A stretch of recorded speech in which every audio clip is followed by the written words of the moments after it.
Welcome to Post-Burnout.com interviews. My name is Aaron Kavanagh and I'm the website's founder and editor-in-chief. Post-Burnout.com is a culture website dedicated to venerating burnt-out artists the world over. Our interviews are mainly recorded to be transcribed, but every now and again we release the audio in a series we call Post-Burnout.com interviews. If you enjoy what we do, be sure to subscribe.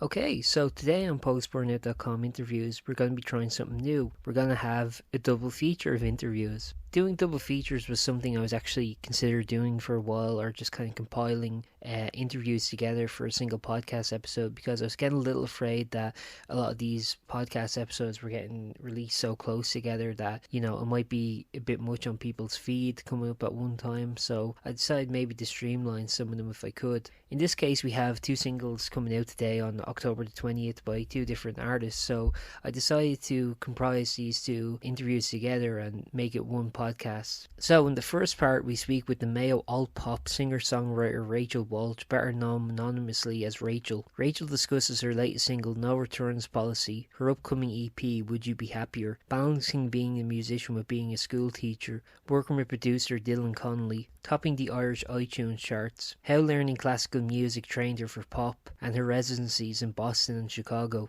In the second part, we talk with Arty Jackson and Carys Lewin of the Bath-based alt-folk duo Humm. They discuss their latest single Dance Alone, Who I Am When I'm in Love, the formation of their project, how their university helped them create a network to get their music made and released, and being selected to record at Sir Paul McCartney's childhood home as part of the Forthlin Sessions. Also, there are two things about the Rachel section that I want to talk about. The first is that I accidentally referred to her as a secondary school teacher, even though she's a primary school teacher. And the second part is at about the 10-minute mark in the interview, her audio cuts out for a second. This is just due to Zoom buffering, I believe. Hey Rachel, how's it going? Hi, how are you? I'm grand, yeah. Nice to meet you. Sorry that took me a couple of minutes to get my Zoom downloaded. I haven't had a Zoom call in so long. Okay, sorry. Yeah. um, Sorry about that. that's all good. Yeah, I just wanted to start talking about your career, I guess. Yeah, my understanding is that the kind of current project you've been doing began in 2019, if I'm correct. Um, I believe you started songwriting by playing piano. I was wondering, was piano always kind of your first instrument, or did you experiment maybe with guitar first, or how did it kind of start for you, I guess? Sure. I suppose I started learning the piano when I was about 5 years of age, and I started doing all of the grades, from the Royal Irish Academy of Music, from elementary all the way up to grade eight. And I finished my grades in piano when I was probably 13. And then I went on to like teach the piano when I was 16 in transition year. And the piano was my main instrument and I loved that. And although I was studying classical the whole time, my mind was always on pop music and I practiced a lot of pop music outside of the classical, which is really where my heart was. Then I also learned the guitar at the age of about eight. Um, with a girl called Lisa Canny, who is actually a really famous Irish musician now. And, she really shaped me as I was growing up. I learned guitar and the banjo, actually Irish trad off her. So those were my kind of three instruments at the time. And of course, music and singing was the main passion of mine too. Do you think actually the kind of classical background kind of helped in your transition to pop music then? Because like obviously it gives you the foundation of Mm. actually how to play the instrument, but I find like a lot of times when people learn an instrument in a kind of formal setting, when it kind of comes to doing, I guess, more informal kind of music, uh, sometimes it can kind of take a bit to relearn, the kind of formalities, I guess, of how you were trained, I guess. Sure, definitely. I think without having the basics from classical music, I really wouldn't have learned how to write music as well. Because if I didn't know how to read music, if I didn't know what chords were, I definitely wouldn't have the skills to write music. So that was really helpful to me, definitely. Yeah. And then kind of what inspired you then to sort of take on music as kind of like as kind of like a pop career? Because I know, for example, like I believe your background, if I'm correct, is in kind of like academia and teaching. So yeah, I was wondering kind of what made you want to also do this as like something as well, like something on the side, I guess. Yeah, I think I always just viewed it as a hobby growing up. So I started writing music when I was about 12, and me and my best friend who lived down the road would just meet up on the weekends, and we used to enter lots of different talent shows. And then of course we started to upload our original music onto YouTube and things like that. Now one of our songs in particular, or one of our videos in particular, had over 100,000 views, and we loved the idea of like just putting stuff out there and seeing people's reaction. So, I got a little taste of that, and what it was like to I suppose share your music with people and see the reactions that it would get from people. And of course, writing music through secondary school and college then became more of a therapy to me. So like I was doing it on the side to process my own emotions. And then when I actually performed the songs and people related to them, I really liked that too. So I didn't start really performing on my own original music until I got to college. And of course I was studying to be a teacher during college. So having the songwriting on the side, it definitely was on the side, because I had to focus on my college. And it was lovely to be able to meet so many people in my college that also enjoyed music, and I could, songwrite with lots of other musicians as well. And it just became a really nice part of my journey through my early 20s. So yeah. And then, yeah, kind of then, like, as you were mentioning, you kind of became a secondary school teacher. I was wondering then, like, when your actual music career starts to take off and it kind of becomes more than a hobby and becomes something that's like, um, I guess something that's actually kind of getting you recognition and something that, you're availing of gigs and the ability to actually get music out there and get music recorded and produced. I was wondering how you kind of balance those two. Yeah, it's a good question. I mean, when I was in college, I had one performance with a local musician called Con Murphy, and he asked if I would support him in Whelan's. And that was a huge deal for me because I hadn't performed my own original music on my own yet. So um, I did that, and that kind of led to me coming in contact with a producer named Dave Skelton, and he uh, he heard the song that I performed at Whelan's that kind of most people related to, and um, he just said, go for it and see what happens. And I think I needed a push from someone to release the music, because I would have performed it for everybody, but it's just to release it is definitely different. So through college, then I started going and recording my music and releasing my music and doing music videos. And um, again, it was always on the side, but it is a huge passion of mine. And um, then I eventually went on to perform Whelan's on my own, have my own headline show, which sold out in 2021. And now I'm working towards my next headline show, which is going to launch my first EP. And that's going to be happening on December 16th in the Soundhouse in Dublin. So I'm really excited to be able to put my own music to a show and to have people come and hear what I've been working on for the past, 2, 3 years, really. Yeah, actually, one thing I wanted to talk about was your collaboration with the producer Dylan Connolly. So I know he's been kind of your long Sure. term producer, and Hmm. I guess like because for this new single we're going to get into, but like for example, you were talking about how you kind of introduced him to Tate McGraw, and that was kind of like Hmm. how this song kind of came about, and it feels like a very kind of give and take partnership where it's like you write the music kind of with the you write the lyrics and you write the kind of music, and then through his production flair he kind Hmm. of elevates that. Yeah, I was wondering like Yes. how do you think that kind of relationship works, and what do you think your music would be kind of without that kind of steady I don't know, producer that you can kind of work with consistently Yeah. throughout your career? I think it's so, so important to find somebody who just gets your music, and you just can't go to any like random producer and expect to get the results that you want. You need to find the person who's going to like be excited about your music and know how to enhance it. So with him and with Dylan Connolly, like he has a huge background in music production and music technology. So, and he's a musician himself, which is really important too. So, like, he can hear things to add to my music that I might not always hear.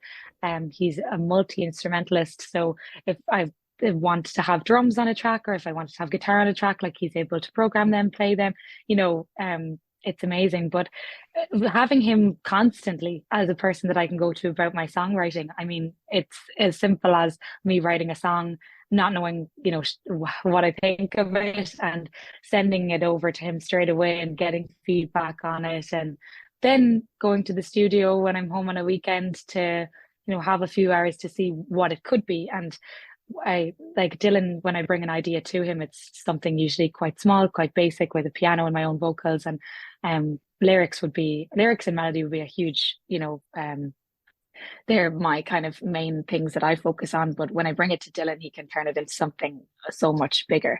And I think that's what happened with my most recent track that's coming up, No Returns Policy. It just went from something really small to something really massive with the production. So I'm excited for people to hear it.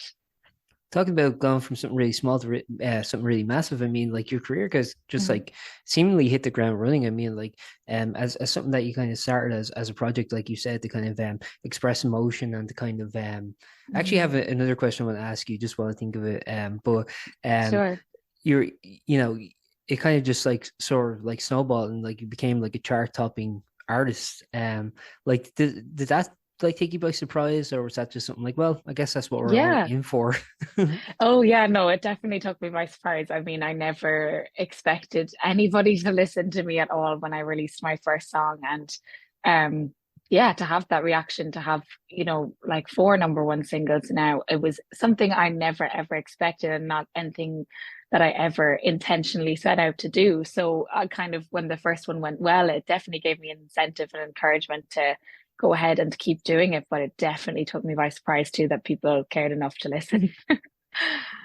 And the question I wanted to ask you that I just thought of actually was, I remember when I was in college, I started my kind of creative writing kind of increased because I sort of was doing a lot of formal writing for essays and for dissertations and stuff. So I got kind of sick of sort of formality of having to reference everything, every thought, and I just kind of annoyed with that. So Sure. as kind of an outlet, I sort of did a lot of creative writing on the side. I was wondering, do you feel that being kind of ensconced in academia for a while, because you were saying that this kind of started around college, did that kind of give you a sort of creative flair as well, or is it just coincidental timing?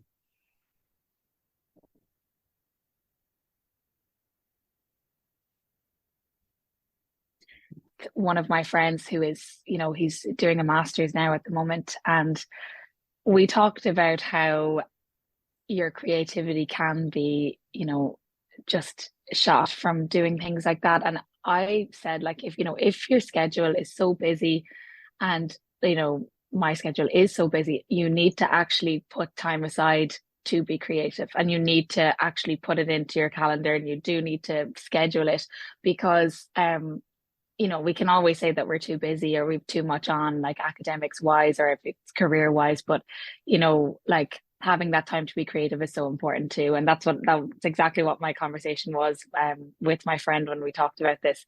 But for me with college, and I think with my career as well, being teaching, like I do have time in the evenings, I do have time on the weekends, and that's how I'm able to balance it. My evening or my whole weekend will be on Friday. I'm going to the studio to record. On Saturday, I have a band rehearsal, and then it's back to normality again come Monday. Yeah. So I love being able to do both.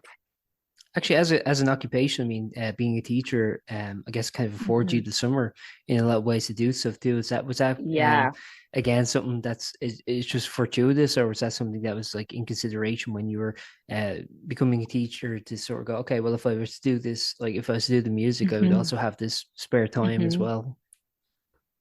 Yeah, I think that, well, obviously I do. I really love working with children, and I love being able to teach kids music. And, I teach guitar lessons after school, and to be able to provide kids with the same opportunities that I would have had growing up is really important to me. But having the summers has led my last 2 summers as a teacher being able to travel and to gig. So last year, I gigged in Cape Cod and Boston, and I played in a couple of different venues there weekly. And that's how I spent my summer. And I adored it. And that led me to then go to Chicago this summer just gone, and I spent the summer gigging there in Irish pubs and just living the American dream, really. Yeah. So it's been amazing to do that. And my brother actually just recently moved to Chicago, so I'm going back on my midterm break from school to go back and gig there for the week. And yeah, without that career, I wouldn't be able to do these things, I suppose. So That's kind of cool great. because like it's sort of shown like the kind of Irish American community, I guess, in the States that like Sure. look at how kind of like Irish music sort of like differs because I think like there's this perception perhaps and not just in the States but I think like internationally of like Irish music being like one particular thing and I think it's kind of cool to have sort of organic domestic acts sort of going like no like that exists still but like there is a variety on that team, you know what I mean?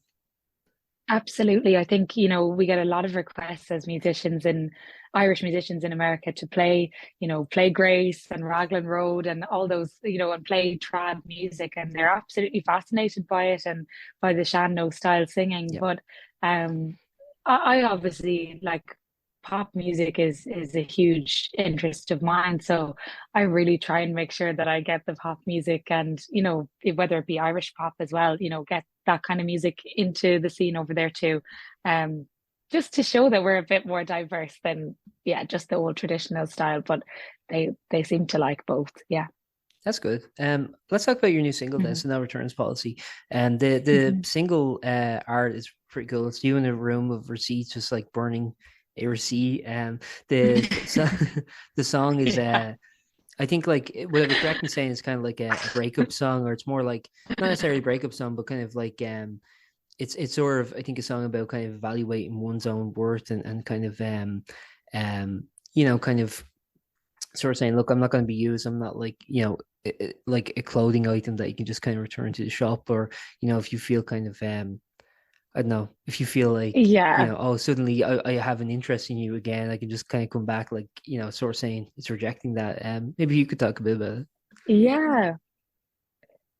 Well, do you know what? I don't think I could have explained it any better myself, the way that you just explained it there. That's exactly what it's about. I mean, um, I think, I love metaphors in my writing, and I've kind of done that with a lot of my other tracks, like Gravity would have been based on airplanes and waiting at an airport and kind of symbolism like that. But in this song, No Returns Policy, it's definitely like, I mean, you could consider it as if I wrote it in a shop because I talk about receipts and, take your bags, it's time you leave. It is very much about realizing who I am as a person and what I deserve. And um, there's a lot of reflection based on past relationships too, and maybe not re-entering past relationships because of those reasons that I've stated in the song. Again, like it's a form of therapy for me to move on and to grow as a person, but also to have a product come out of it. That's kind of why we did the cover art as well, based on, no returns policy, because it just gives a symbol, a visual symbol for the song a little bit better. Because originally, when you hear the title, you're probably thinking, "What is this? What is Yeah. this about?" But I think the cover art does it justice, and that's by Focus Productions who did that. So it was great. Yeah, and this is the second song of your upcoming EP. Upcoming EP. Would you Yeah. be happier? Yeah. Mm. So, you were just mentioned there that the release date, the release gig is on December 16th. So I just had two Mhm. questions about the EP. Like, first of all, what's the actual release date of the EP itself, and the second is how many songs are on it? So the EP is going to be released at the end of November, so that people will have time, hopefully, to listen to it before our launch gig.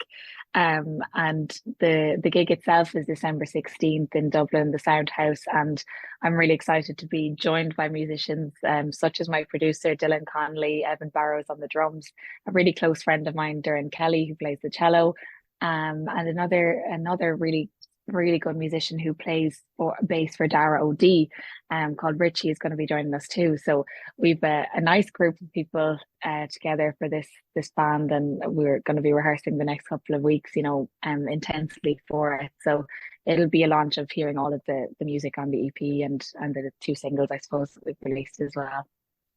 How many songs are on the EP? There's gonna be 5 songs on the EP. Okay, perfect. So, so Yeah, prior to, so it's yeah, just going to be the two singles released so far prior to the actual release of the EP. So it'll be exactly. like And then three there'll new be, songs. Yeah, let's go. yeah, exactly. Three new ones. And I'll have two collaborations on there as well, which I'm very excited about because I really wanted my EP to be involving people that have had a big role to play in my music journey so far. So I've got two friends, Jack Gladney and also Eamon Walsh, as male vocalists on two of those songs. And I think they are going to give a really good, perspective onto like, um, just like a perspective that I couldn't give, as a person who's writing from two different ideas. So it's going to be, yeah, really nice to have them on it too. I actually want to ask a question. When you and Dylan are working together on the production of your music, is there like a Mhm. conversation about like, well, here's how much we have to be actually able to translate live versus no, we'll just kind of do whatever suits the song production wise. Like, is there consideration for how it's going to sound live, or how does that work exactly? There is a lot of consideration for that, and it's very, very, very important for our EP that we're able to play that stuff live too. But what we are experimenting with at the moment is to play against tracks, and that's what we've all bought our in-ear monitors. We're ready to go with those, but yeah, we need to have we're going to have like the background vocals and different instruments or different productions that Dylan has added to songs. They're going to be translated into the live performance because of tracks. And of course, as musicians, what we need to focus on is learning how to play with the tracks and making sure we're all in time together. So it is going to be a nice mix of live and also backing as well. But the backing tracks are going to be from the original music, like from the original EP. So that's going to be really nice too. Originally, when I did my first headline gig, we played everything live, and all the instruments were live, and I love that because it's a real natural, a real natural feel to it. But it's a little bit more difficult when you have to play to tracks and keep in time. It takes a lot of work and a lot of practice. So hopefully it all works out for December. And the Soundhouse, in comparison to Whelan's, I think is a lot more intimate. It's a lot more uh, like involved. People are kind of like right front. You know, Whelan's is a pretty compact venue too, but I don't know. The Mhm. Soundhouse feels like one kind of room. Everyone's kind of in unison in a way. I was wondering like what Sure. your kind of anticipation is in terms of of the launch itself, and in terms of like maybe crowd interaction. What you're planning on doing in terms of the production, or is it just going to be like no, the primary focus is music. We're just going to have a strip back and make the primary focus be music, or how what can kind of people expect, I guess, in terms of the show itself. Yeah, of course, the primary focus will be music and getting people's reactions to the EP. I mean, it was so lovely at my last headline gig to have people sing along to some of my songs. I could never have imagined anybody listening and being able to retain any of my lyrics. So it was really nice to hear that last time, and I hope that it'll be the same and for the new songs. But I do like the element of storytelling in my shows too. And kind of, I think it's important to be able to maybe give a little bit of explanation to songs and their meaning and have discussions about different messages that I put through in my songwriting. I think that's important as well. Like it's all part of who I am and what my music is about. So I think, yeah, that's what you could expect for that um, show. that's perfect. I think I've asked everything I have to ask. Is there anything you'd like to add before we wrap up, or maybe talk about like future plans, anything like that? I don't think so. I think we've covered it all. But yeah, just if people wanted to come to the show, all the tickets will be on the Soundhouse website, and that will be announced next week. So That's that's perfect. all really. Thanks very much for your time, Rachel. I really enjoyed talking with you. Of course. Yeah, thank you so much. Thank you for your time as well. It was lovely to be on. Yeah, of course. Thanks very much, and best of luck with the release and everything you have coming up. Thank you so much. Thanks a million for your Bye. time. Bye, bye, bye. Yeah, so the first thing I wanted to ask was quite simply, how did you guys meet and how did the project form? University. Um, we both did the same course at Bath Spa, and we there was something called a Jam Week. Was it called Jam Week? It was called Jam and Chat. Jam and Chat. And you all had to play like one song in front of everyone, which I found really, really terrifying. And I left mine till the absolute last minute. I was the last person to do it because I hated it like so much. 60 of us. Carys was the very last person. And we decided to be a duo from literally then. So from the first week of uni. I remember seeing Carys play, and like as she was performing, I was texting her saying, "Can we start a band together?" Yes, we could. What's the kind of similarities, I guess, you guys kind of found in terms of your creative output and kind of your similarities, I guess? Well, we had we had a lot of the same kind of loves of different genres. So we both like a lot of different music, but those lined up. So I'd say like a very obscure musician that people wouldn't normally know, and Arty would know it. And I was like, hold on. And we both, like, when we'd write songs, was quite similar, and we both wanted to make the same sort of sounds, if that makes sense. So some very obscure things. If it was like quite a left field thing, I'd say it to Arty and he'd be like, yeah, okay, let's do it. And the same with me. So like that, which I didn't really get with anyone else. I think like I'd listen to a lot of like traditional folk music, like Carys, and I listened to like Richard Thompson, John Martin stuff, but I'd never really tried to play like them until, because Carys' songs were very, very folky, and I really liked them, and that got me into folk guitar music as well. Like I could pluck okay, but I was more into kind of like indie stuff in terms of what I was writing, and then I got really into some traditional folk stuff through Carys really. And I feel like I'm like a folk guitarist now. And then when it kind of came to, I guess, the kind of the purpose of the project, I mean, like obviously you guys are very ideologically driven, especially around environmental issues. I was wondering, like, was that something that like immediately was when the project was being discussed, it was like, okay, we're going to actually do something with this music, we're going to kind of make a statement, or was that just something that kind of eventuated based on kind of your personal interests or kind of what you wanted to shine light on? Feels like that. Yeah, it feels like the second one. It feels like it just happened. We both really care about the planet and climate change, and I mean, I always wanted to do that anyway. So for me, I was like, whatever I'm gonna do, it's gonna have that message probably somewhere in it. But then it kind of happened naturally, and I don't think it would have worked so well if I was in a duo with someone who didn't care. That's such an important thing for me, that like I there would have been an argument way earlier, and then he would have been out. You know what I mean? So like it's just like, I think a combo of both, really. We like just writing about a lot of different stuff, and we just have, and we just get inspiration from lots of different things because we're writers. And obviously the environment is just something that just pops up. It's always in the back of our minds, really, or the forefront. So it just comes into the songwriting. And I don't know if this was just kind of my reading of your music or whether just like an intentional artistic decision, but when I was kind of listening to the music, there's this I think there's this very kind of like sort of fragile nature to the music. It feels very tender. It feels very I don't know, kind of like almost like, you know, I don't know, like walking on glass or something like that and trying not to break it. Like, and it kind of reminds me, this is like, again, this is just me being an English teacher and overreading it, but you know, just there's it kind of reminds me, I guess, like the fragility of the atmosphere itself, where it's like, you know, there's a huge difference between, say, for example, temperatures rising by, you know, 1.5 degrees Celsius versus 2 degrees Celsius, and it seems so minuscule, but it has such implications on people's lives, on you know. So I was wondering, would that be like, was that kind of intentional in terms of the kind of the softness, the kind of tenderness of your music, or am I just, you know, overreading it? I think that's a very good read. I really like that. I like that you could find that in it. I don't think it's fully intentional. I don't. No, it's not something I thought about when doing it. There's no doubt that a lot of the themes we talk about are kind of fragile themes anyway.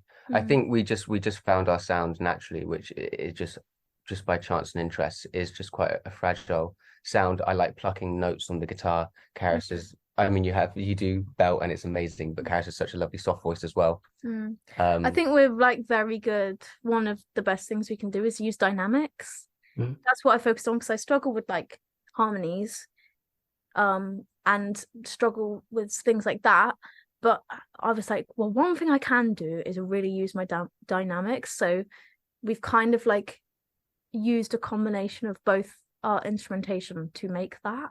So I do kind of organize that in my brain, like this bit will be quiet, this bit will be loud, and it will have this impact, but not necessarily in that same way. But I really like that. So I'm glad. So prior to the project starting then, so how long had each of you been musicians individually then? I wouldn't have counted myself a musician before. I played the guitar for a while, but I'd never done a gig or played to anyone before university. So yeah. I had so I've always loved music. So probably since like the age of like 9, but not like a proper musician. Just I was doing music. I was doing musical theatre. I was singing. I've been singing forever. And then I went in secondary school, I then studied music. And then I went to college and studied music. And then I went to uni. So I'd been doing it for a while, but not doing what I actually loved, which is this. Because before it was just like, I'm doing all these things, not sure what I want to do, not very confident in myself at all. And then I got to uni and could finally found a person who was like, same brain. And then we could finally make music that I really felt like happy with. And so I feel like I fully became a musician when I went to uni. Yeah.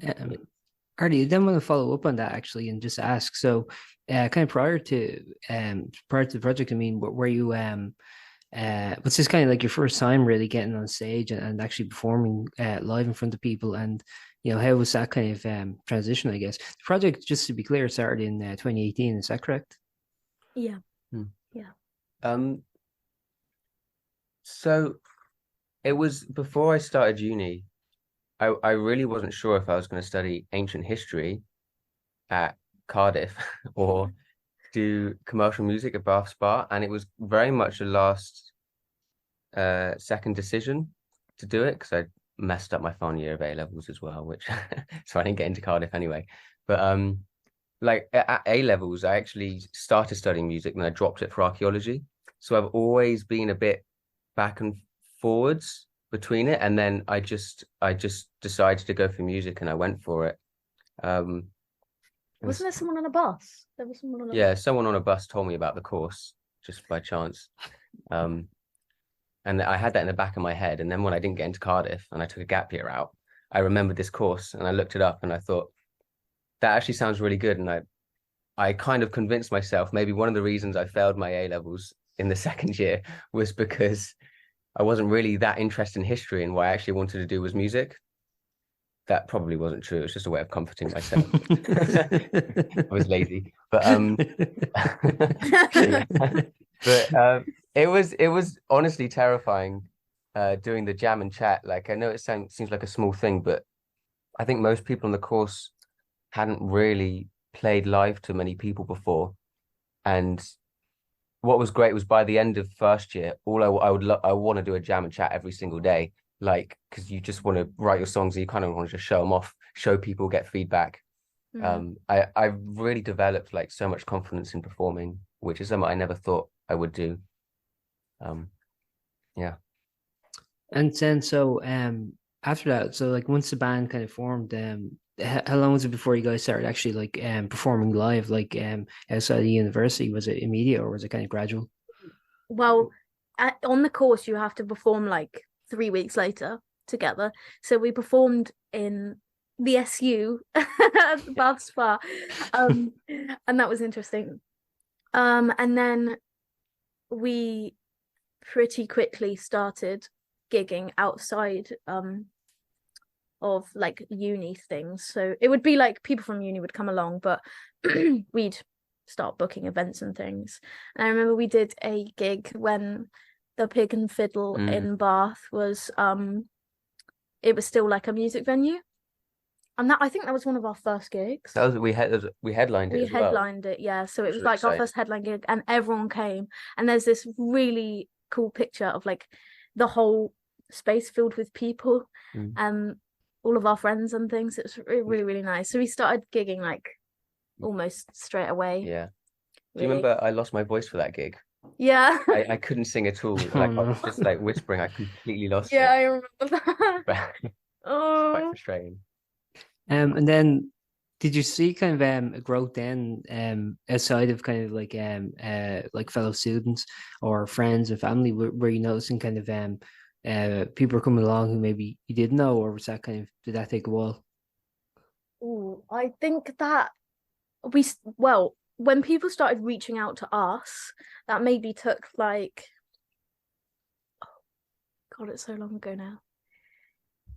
It maybe took 6-7 months, and I do remember people starting to like reach out and us getting gigs outside of Bath. Like when one of our friends, he's our friend now because he's now lives in Bath, but one of our friends, Martin, he used to work at the Pound, which is a lovely arts centre, and he booked us for that, and it was the first time we'd been like proper booked for something. Yeah. And we were both like so excited, and like we get a lot of people, normally older people, coming up to us and being like, really love your sound, it's really nostalgic and stuff, which I love. That's my goal. Please, can we buy it on CD? And I'm like, I'm trying. I'm trying. Yeah, I get asked that stuff often. Yeah. Can we buy it on a CD? Yeah. So it took a little bit, obviously, because it's folk music. So, and like Bath wasn't, there's a scene for it, but it was very specific what the scene was, and we were having to like make a space for ourselves, and that's why we set up our little like acoustic evenings to make that space. And there was lots of people that wanted to do similar things to us, like quiet, intimate folk music, and they didn't have a space, so we made one for it. And then during the pandemic, then what you guys do during that time? Because I mean, obviously you're still kind of building and establishing your brand, I guess. And what did you do during that time? Well, we were still at uni during the pandemic, so we had other things to focus on, but a lot of our modules are related to Humm stuff anyway. Yeah. I remember I was doing my dissertation, so a lot of sitting and writing. A lot of just, we lived like, we didn't even live very far from each other. We lived on the same road, but like maybe 5 houses apart. But I don't remember meeting up a lot, but I remember the way we like normally write a lot of songs is just like sending things to each other. Yeah. And doing things like that. So when we had the spare moment, we were doing that. But it was a lot of dissertation. It was dissertation heavy at that point. Sure, that'll keep you busy. Yeah. And then when did you guys actually start recording music then? Because I know it's like the singles were kind of released within the last year or so. So I was wondering, when did you guys start like actually recording your music? It was a couple of years ago now, actually, wasn't it? It was our friend Ollie, who's doing the masters. He did the masters course at the uni. We recorded with him to help with his masters. Then we actually had a great time with us, and it just went really well. Yeah. I think we worked with Ollie really, really well. He's a really nice guy, and he recorded and produced "Mankind No More," our first single. And our second single was done with Alex. It's just we just got our friends to record it. We have some very talented, lovely friends. Yeah, that's the benefit of being on the course that we were. I'm just like, please, can you help out? And they're like, yeah, of course. So, the second one was with Alex, who's also a folk musician. Yeah. And so we recorded that in my old bedroom at my old house. Literally did all of it in about, I don't know, 3 hours. Well, had a really lovely time, and then just gave it to Alex, and Alex was like, okay, I'm gonna do all this stuff and do all this instrumentation, and and so he did that, and that's why that song sounds quite different to the first one, because it's completely different styles of like production and things like that. Yeah. And then this one we recorded with Josh Clark, which is he's a a producer for Kate Rusby, and he's also her drummer. And he actually worked at Bus Bar, so we emailed him like several years ago, literally like 4 years ago, being like, hey, could we have your advice on this track and things. So we'd already reached out to him before, and then we went and recorded with him, and it was so good. We had such a great time. Yeah, really nice experience. Literally such a great time. And he just knew what it was, almost like he was in our brains. Like he just knew what the track needed. And it helped that he played drums and produced music for Kate Rusby, and we were fans of Kate Rusby. It really helped that we had those similar interests there. Yeah, so that was just nice as well. The fact that he had that knowledge and was just a normal, nice guy. Yeah. So that's why this one sounds completely different as well. But I love the way that they would sound different. I think it's a really good representation of. Yeah, I mean, we're still like, these are our first few singles, so it's not quite like still finding our feet, but we're exploring with sounds and productions, because we don't produce any of our music. We don't really know how to do that. Yeah. So it's just nice that we're still just kind of like, like feeling out. And how do you guys feel about like when it comes to the production side of things, like keeping things raw versus like adding layers and kind of kind of messing around production, then trying to translate that live after the fact? Do you guys have any opinions on that, or are you just kind of like just take it case by case? It really depends on the song, doesn't it? I think it really does. I was gonna say, like, in general, we tend to keep it raw because when we perform, 90% of the time it's just us two anyway. That's how the songs develop. The most powerful version of us. So it, like, a lot of the time it might start with that, and then we add loads of stuff on top. But it really does depend, because some songs we've been like, can you all come in and play random things? And So your new single then is Dance Alone, Who I Am When I'm in Love. You were talking about, like, you were mentioning the single and recording it. So I was wondering if maybe you could just talk a little bit about the background to this song. Yeah, do you want to go? We were just talking about this, trying to remember the timeline. Yeah. So I found the voice recording on my phone, the first ever demo, I suppose. And it was March 22nd, 2021. I was listening to a lot of Kinks, and I'd recorded like the guitar part and the melody, but I was just making up lyrics just for the purpose of the demo. None of the lyrics were used. But I was really listening to don't know if you know the song Afternoon Tea by the Kinks. Yeah. That was a huge inspiration, I think, for the melody for this song, especially with the way that like Ray Davies just like goes up and down with that. You can almost, I don't know if you can imagine him like singing the song like, so I danced alone, da da da da da. It was really just ringing in my head. It's something like, no, I wouldn't have thought that independently, but now that you mentioned, like, I can see that. It was just really there, and it was just a nice. I was just obsessed with the song, really. And then I mean, to be honest with you, the chorus line came like I was having a poo, and I had this idea for, like, I knew the chorus had to be good, the melody, like the lyrics. Yeah. And then I was on the toilet, and it just hit me. It hit me in my head, and I just like wrote it down instantly. I knew it was there, and then sent it to Carys, and then Carys just did everything else and took the chorus line and wrote all the lyrics for everything else and got meaning from it. So I hadn't quite completely got the meaning for the chorus yet, but I knew there was something good there. So I danced alone and started to make sense. Yeah. And I listened to that, and I was like, because I'd just been through a breakup. Yeah. A nice breakup. We're still friends. But it was still a breakup, and I was like realizing exactly that I wasn't in love anymore, and like I needed to be alone for a while and like figure stuff out.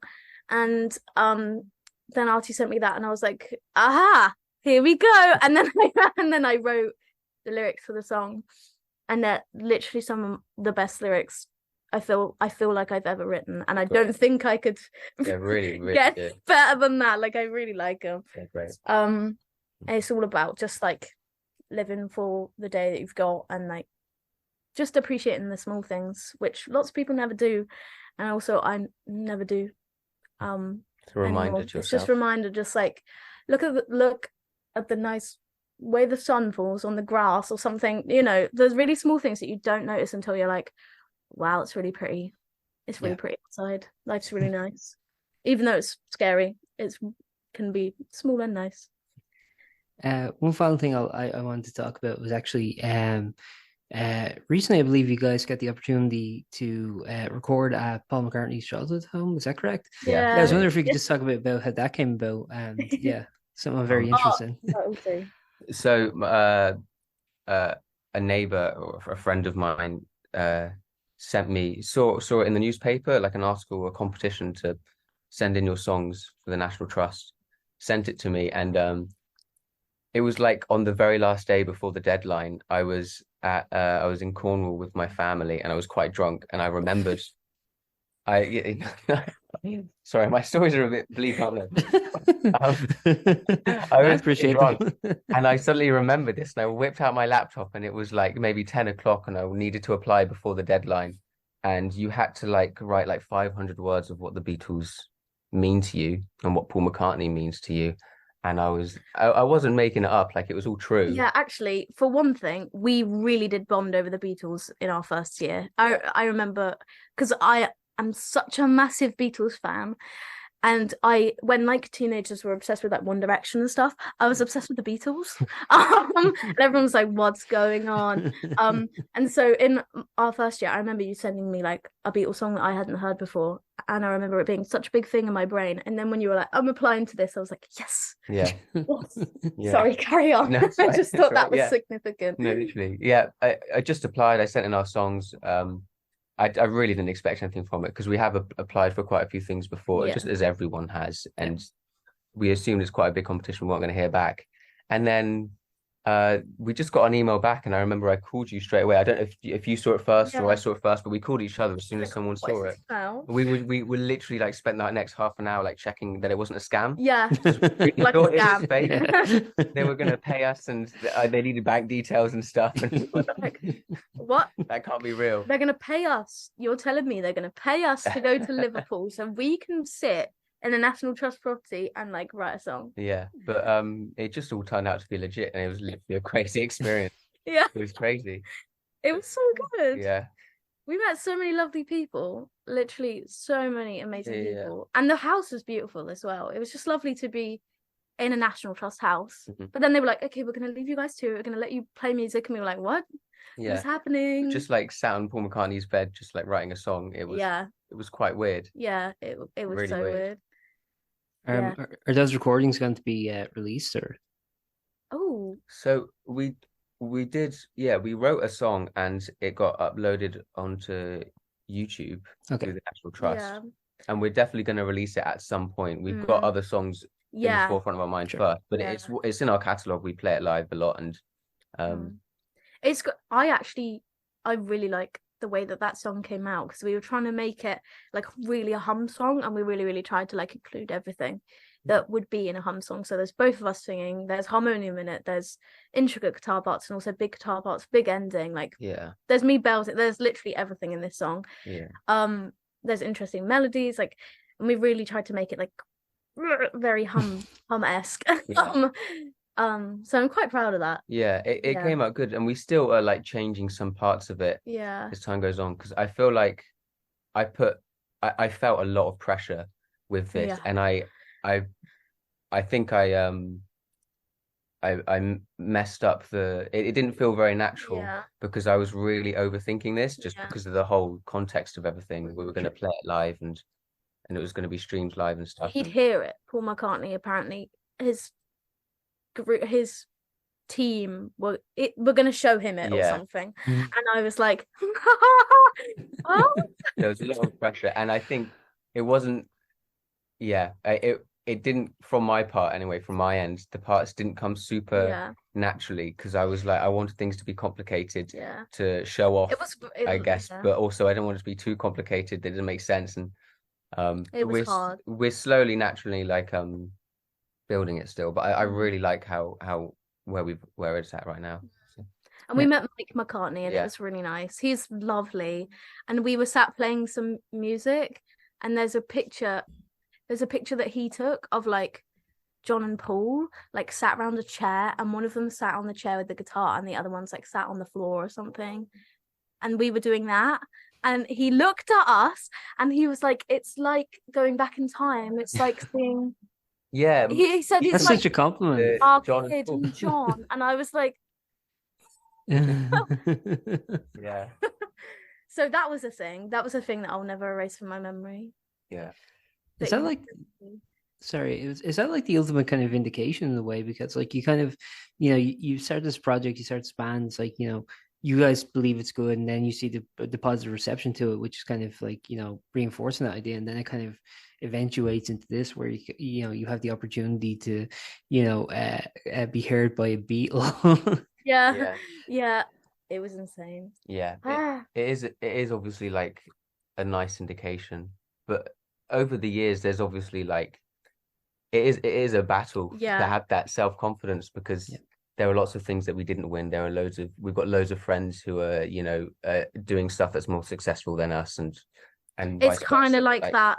You have to kind of pick and choose. Like if you don't get a reply from someone you really want a reply from, then it's like, okay, that's fine, because I had this and we'll have this. But then I feel like the moment I'm like, oh, how much longer can I do this? The music industry is hard, when I recently went home, I was having a really like bad time, and I was like, I don't know if I can do this. I'm doing so much stuff. And then I got 3 emails in one day, which was like, okay, I've got this gig for you and this gig for you and this gig for you, all from different people that I'd spoken to and that we'd spoken to at gigs and been like, oh, I'm interested in doing this, and like past things that didn't go through in one day. And I was like, okay, a sign. It's just back and forth. Yeah, it really is.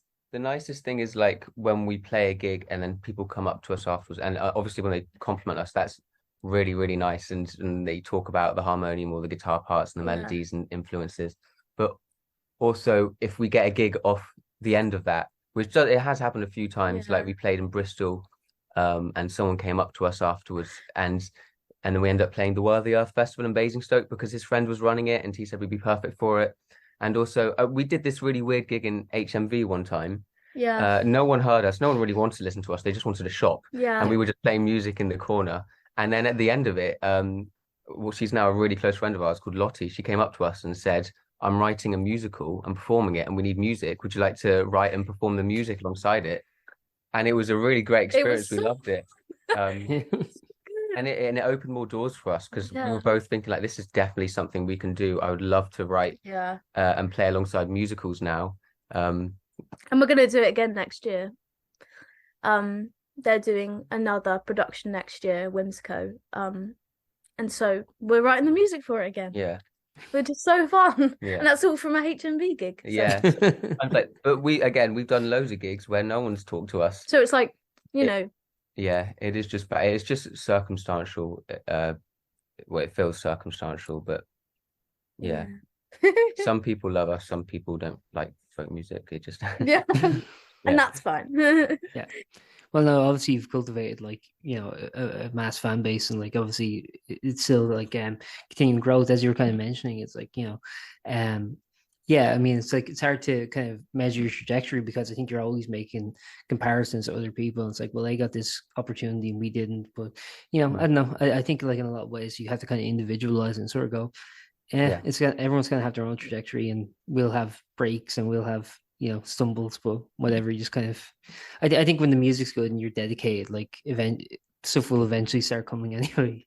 Yeah. It wouldn't work if we didn't like the songs. Yeah. If we didn't enjoy playing them. Yeah. Like there is a difference between, I mean, we think the songs are very good anyway, but like just actually enjoying playing them is like, reason enough. And we do, even when we do a gig in a pub and no one's listening, it's still, we have fun. Like we think to ourselves, well, we're still playing a song and we like playing a song. Fun time. Like even if it's just to ourselves, we still enjoy it. So and that's the fundamental drive, I suppose. That's always going to be there, and it's always going to keep us playing. Yeah. That's perfect. I've asked everything I had to ask. Is there anything you'd like to add before we wrap up, or? Listen to the music. Yeah. Oh yes, listen, please. Check us out. Yes, we're literally on everything under Humm the band at the Yeah. moment. Perfect. I believe, apart from Spotify, which is obviously Humm Humm, yeah. 2M. with 2 M's. Yeah, don't forget the second M. Perfect. Thanks very much for your time, guys. I really enjoyed this, and Oh, thank you. Yeah. Literally, thank you so much. Thank you. of course. And thanks very much, guys. I'll see you next time. Yeah, see see you you. next time. See you. Bye-bye. Bye. Thank you. Bye. Take care. Thank you for listening to that episode of Post-Burnout.com interviews. We hope you enjoyed and stay tuned for more.